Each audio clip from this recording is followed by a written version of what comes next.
Guyana 103.1 FM. Drink Pepsi Black for Max Days, no sugar. Pepsi Black time, 18 hours or 6 p.m.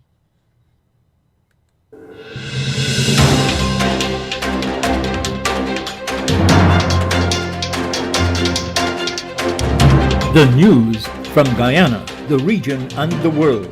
Compiled in the News Talk Radio newsroom and powered by DemeraraWaves.com.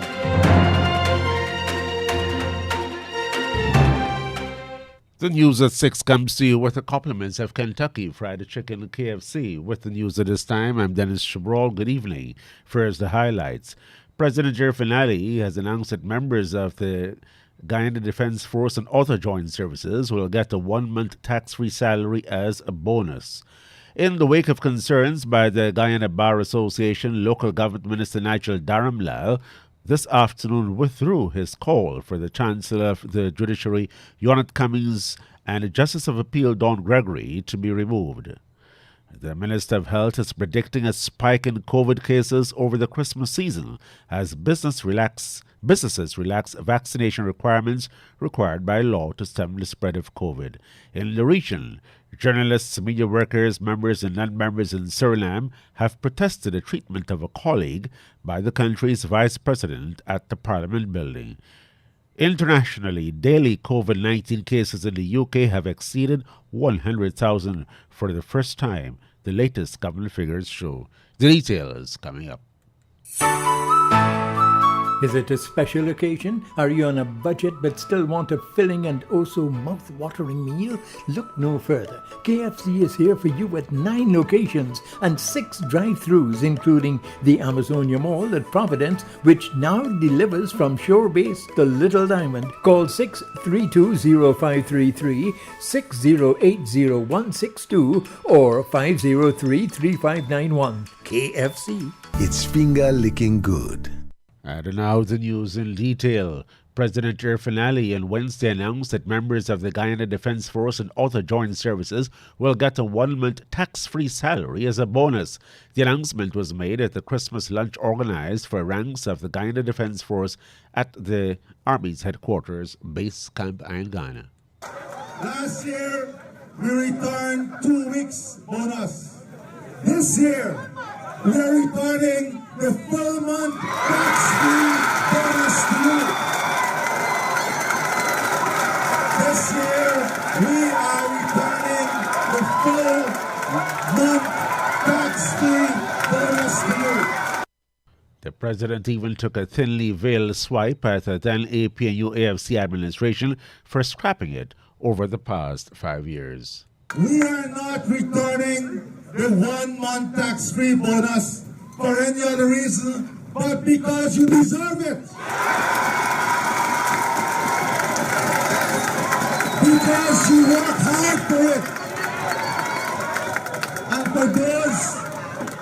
And for those in our society who believe you can just take things away and who believe that you can take things away from the soldier, I challenge them to go and spend a year in some of the locations and live the life you do in protection of your country.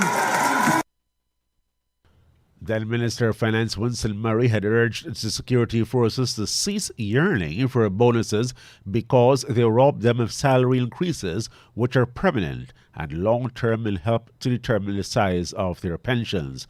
While the People's Progressive Party administration had only mustered a 2-week bonus last year, the president says that it's now a full month's salary again. Meanwhile, President Ali highlighted that his administration has been spending large sums of money on recapitalizing the Guyana Defense Force and creating opportunities for them to study remotely online at any of the military bases across Guyana to prepare them to pursue other careers after leaving the military. The president says a number of Guyanese soldiers are in India pursuing studies under a scholarship program with the Indian government.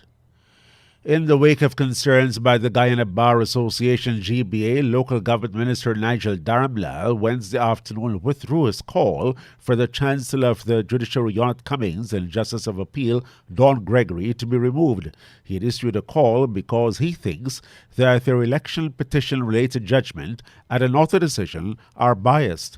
When contacted, Mr. Dharamlal said he edited his post on Facebook to remove the words biased and defrocked.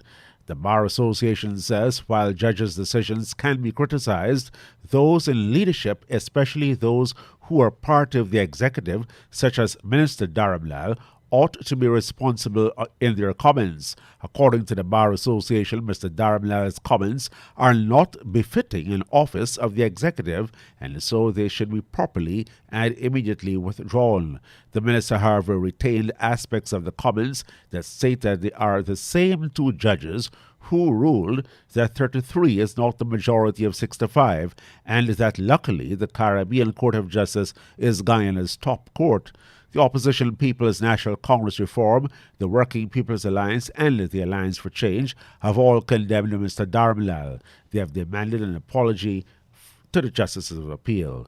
Attorney General Alan Nandalal also criticized the Majority Court of Appeal decision that it had a jurisdiction to hear an appeal of a High Court dismissal of an election petition. Local Government Minister Nigel Dharamlal has come under fire, as we heard before, from the opposition People's National Congress Reform for calling for the Chancellor of the Judiciary Yonat Cummings and Justice of Appeal Don Gregory to be removed, shortly after their decision that the Guyana Court of Appeal had a legal right to hear an appeal concerning the High Court's dismissal of an election petition because service was late. Mr. Dharamlal described the two judges as biased.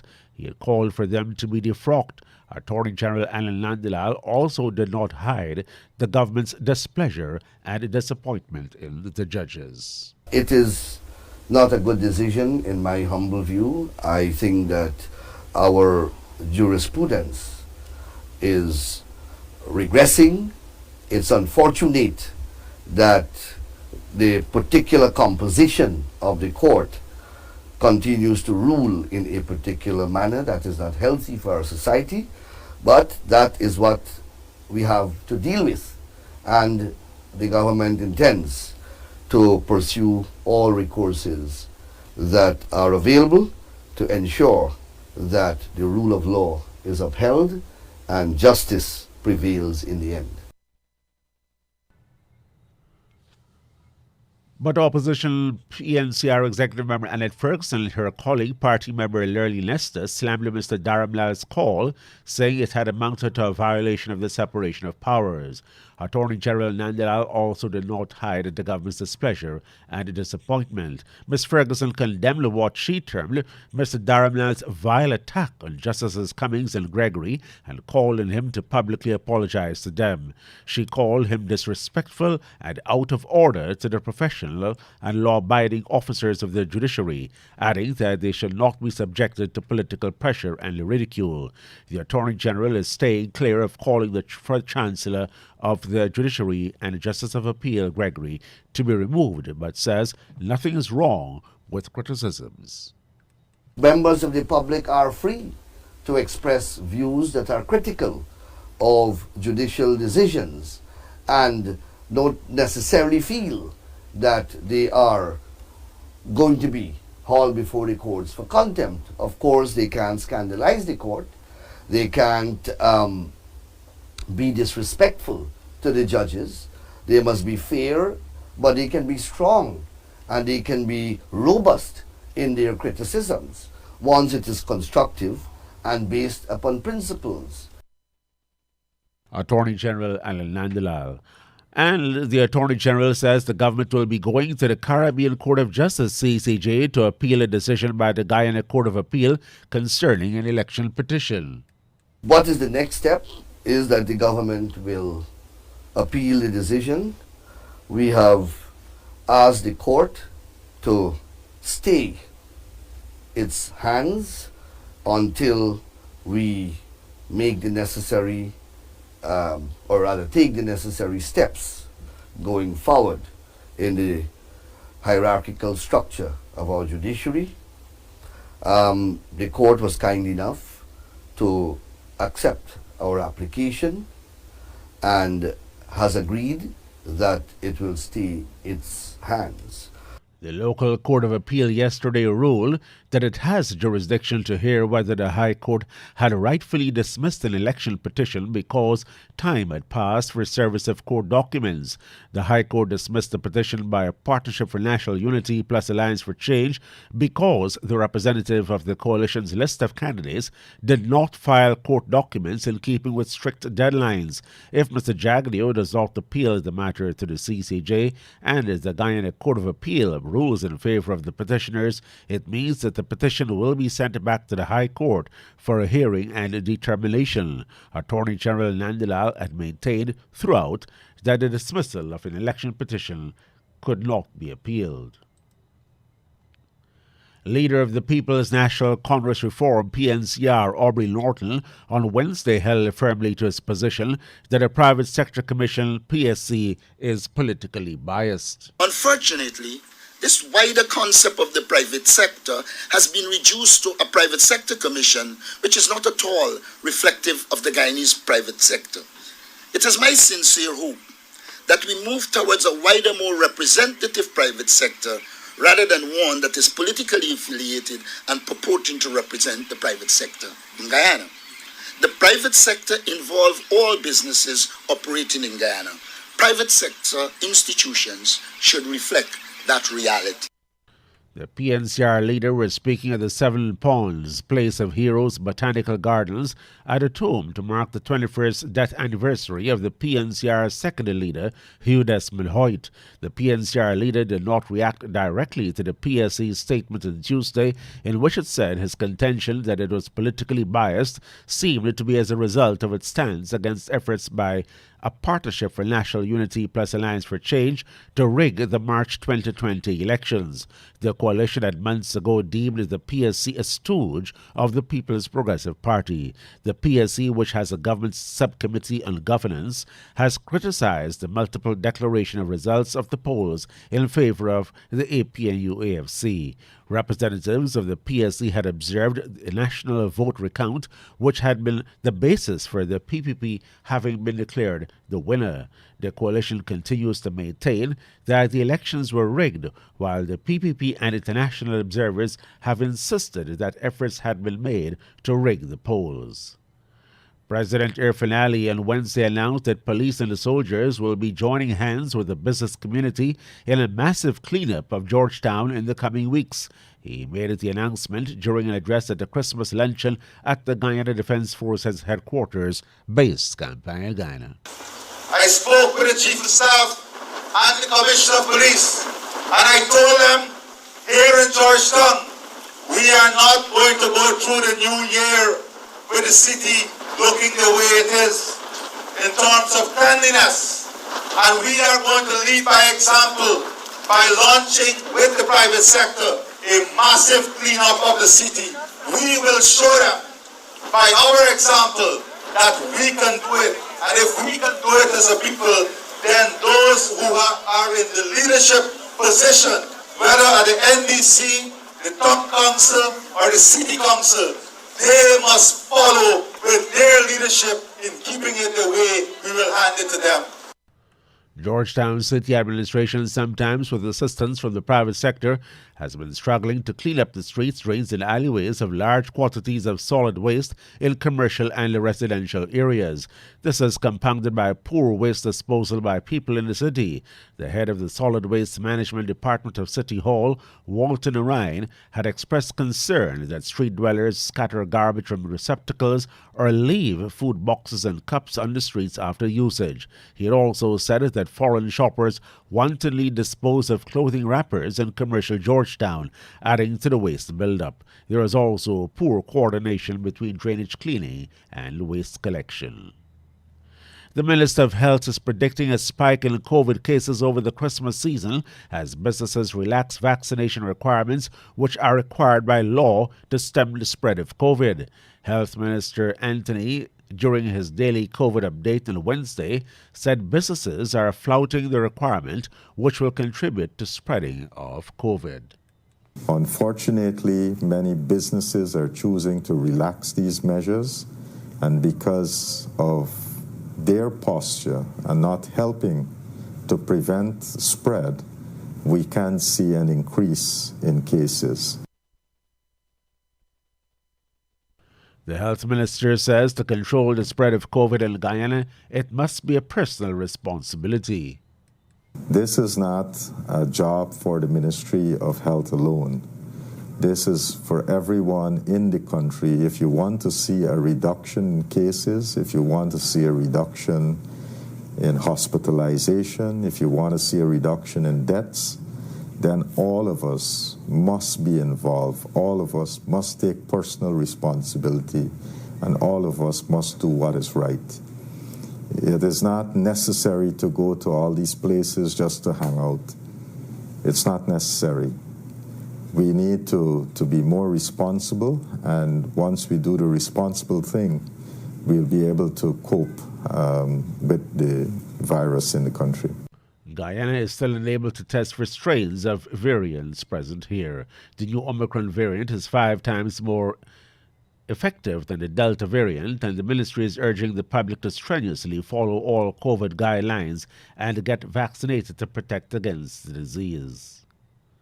The Ministry of Health recorded 40 new cases of COVID infections in the last 24 hours. 1 death was registered, taking the death toll to 1,040. There are 8 persons seriously sick in the COVID ICU and 33 others hospitalized. The ministry's data shows 676 persons are isolating at home. Official data recorded indicates that 409,582 adults, or 79%, are partially vaccinated, and 292,173, or 57%, are fully vaccinated. There are 30,131 children ages 12 to 17 years old partially vaccinated, and 21,412 fully vaccinated. To date, 10,076 persons have taken a booster dose. Turning to news now from the region, journalists, media workers, members and non-members of the Surinamese Association of Journalists, SVJ, stood in silent protest in front of a government building. The leaders of the protest this morning are 4 former SVJ presidents, Nita Ramcharan, Ivan Cairo, Wilfred Lewin, and Rachel van der Kuye. The protest action is related to the brutal treatment of DWT journalist Jason Piñas by Vice President Ronnie Brunswick and his security men on December 14 in front of the National Assembly. The association says the statements made by the government and the Vice President about the incident are considered incomplete and insufficiently by the journalists and media workers to prevent a recurrence. The association says action is needed as little has been concretely done to prevent such scenes from occurring again in the future. It added that the protest is a signal that journalists and media workers are not satisfied with sorry and that they want an investigation and trial. It is a second protest by the group of workers. The first silent protest was on December 16 in front of the Parliament building where the incident took place. In a letter to President Chandrika Prasad Santokhi, the SVJ demands an in-depth and independent investigation in which any perpetrators of both civil and criminal offenses bear the consequences. The SVJ says that the announced boycott and any actions associated with it will only become a thing of the past after reasonable civil and constitutional rights have been met. The association says previous statements and apologies by the Vice President have not been improving the relationship between him and the journalists. Cuba has vaccinated more of its citizens against COVID-19 than most of the world's largest and richest countries. According to Our World data, the Caribbean island has vaccinated more than 90% of its population with at least 1 dose, and 83% of the population is now fully vaccinated, ranking it second globally behind only the United Arab Emirates of countries with at least 1 million people. Referencing a Reuters news report, the Suriname online Star News says infections and deaths from COVID-19 have fallen to less than 1% of the island from their peak on August 22. It says nearly all Cuban children aged 2 to 18 have now been vaccinated with the Cuban-made vaccines.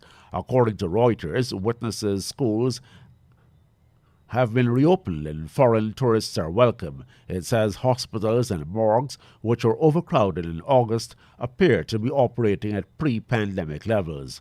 Cuba has said its local protein-based Abdala, Soberana 02 and Soberana Plus shots provide more than 90% protection against symptomatic COVID-19 when offered in 3-dose schedules.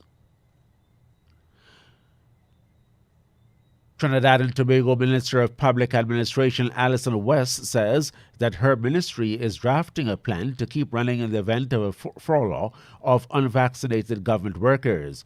The ministry is hopeful that more public service workers will get the vaccine offered as protection against COVID-19.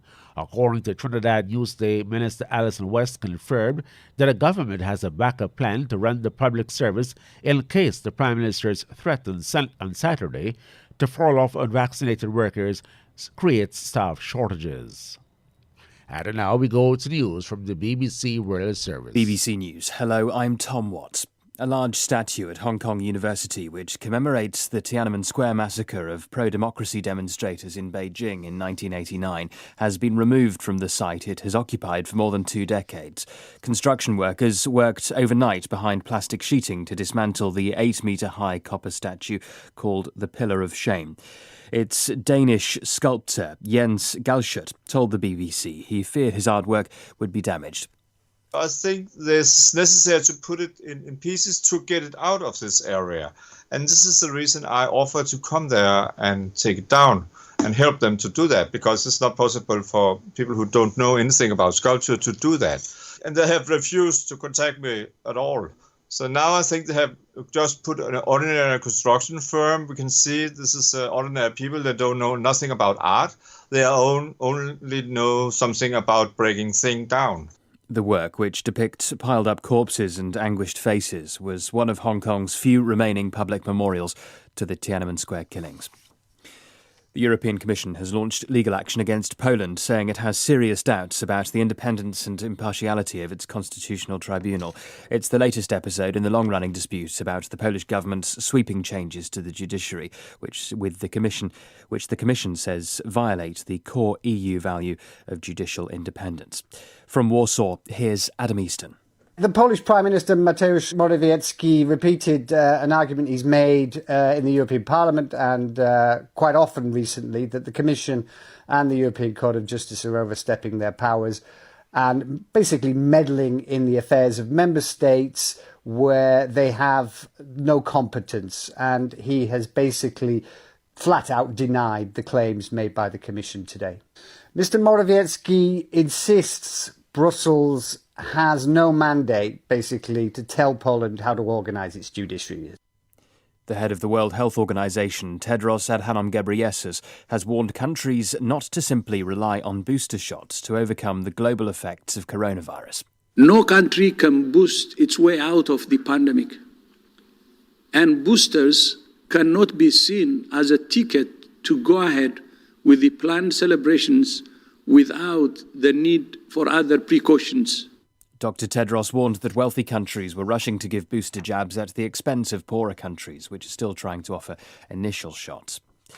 Daily cases of coronavirus have topped 100,000 in Britain for the first time as the Omicron strain continues its rapid spread. Britain is one of the worst affected countries in Europe. Elsewhere, Belgium is tightening coronavirus restrictions after Christmas, while Spain plans to make mask wearing compulsory again outdoors. World News from the BBC. Tunisia's former president, Monsef Marzouki, has received a 4-year jail sentence in absentia. A lawyer for Marzouki, who lives in Paris, said she did not know why he had been sentenced, but the state news agency said it was for harming the external security of the state. Marzouki recently criticised President Kais Saied's seizure of power in July and has called for protests. The UN Security Council has unanimously approved an American proposal to get humanitarian aid to the 23 million Afghans said to be in desperate need of help. The resolution allows aid to flow into Afghanistan for 1 year without violating international sanctions aimed at isolating the Taliban, who seized power in August. China has approved the merger of 3 state companies that process rare earth minerals, creating a new super entity that will dominate global sales in a key strategic industry. The consolidation of Minmetal's rare earth with 2 other state entities will allow Beijing to dictate the prices of rare earths, a group of 17 minerals used in consumer electronics and military equipment. China already controls up to 90% of the world's rare earths processing sector, creating anxiety for rivals. Scientists have uncovered evidence of a large prehistoric migration into Britain that may have helped spread Celtic languages. Genetic analysis of skeletons in southern England revealed the presence of Bronze Age migrants who probably originated in what is now France. Tom Booth is from the Francis Crick Institute in London. It looks like that you have migrations of individuals and potentially groups of people into Kent from the Middle Bronze Age, which starts to change the ancestry specifically in Kent. And then between 1000 BC and around 800 BC, for the late Bronze Age, that ancestry disperses around other parts of Britain. And that could have involved movements of groups of people, just patterns of intermarriage between different parts of Britain. BBC News. That's the news to the moment. On the go and need to grab a quick bite, but tired of the same dreary food? Well, KFC is here to brighten your day with a delicious, mouth-watering meal with their 9 convenient locations: Movie Town, Vlissingen Road, Mandela Avenue, Regent Street, Stavrook, Hinks Street, Redenhoop, Parika, and the Amazonia Mall, now open from 9 a.m. to 10:30 p.m. And they're there to welcome you every day. KFC. It's finger-licking good. Now for a recap of the highlights. President Tirfanali on Wednesday announced that members of the Guyana Defence Force and other joint services will get a 1-month tax-free salary as bonus. In the wake of concerns by the Guyana Bar Association, local government minister Nigel Dharamlal this afternoon withdrew his call for the Chancellor of the Judiciary, Yonat Cummings, and the Justice of Appeal, Don Gregory, to be removed. The Minister of Health is predicting a spike in COVID cases over the Christmas season as businesses relax vaccination requirements required by law to stem the spread of COVID. In the region, journalists, media workers, members and non-members in Suriname have protested the treatment of a colleague by the country's vice president at the Parliament building. Internationally, daily COVID-19 cases in the UK have exceeded 100,000 for the first time, the latest government figures show. That's the end of the news that came to you with the compliments of Kentucky Fried Chicken, KFC.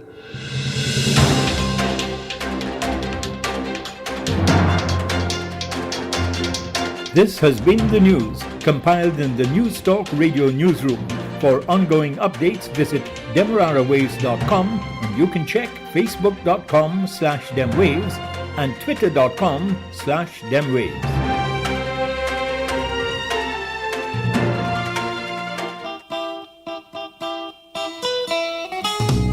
Giftland Mall, they're giving away vouchers from December 30 to Christmas Eve. You can say there's no such thing as Santa, but as for we on 103, we believe. From December 13 to 24, listen to News Talk Radio Guyana 103.1 FM. Answer a simple question and you can win yourself a voucher. Compliments of Giftland Mall. Season's greetings to supporters of Giftland and 103.1 FM. The time in Guyana is 18 hours 28 or 6:28 p.m. We now prepare to join the BBC World Service in London for the remainder of the evening, right here at 103.1 FM.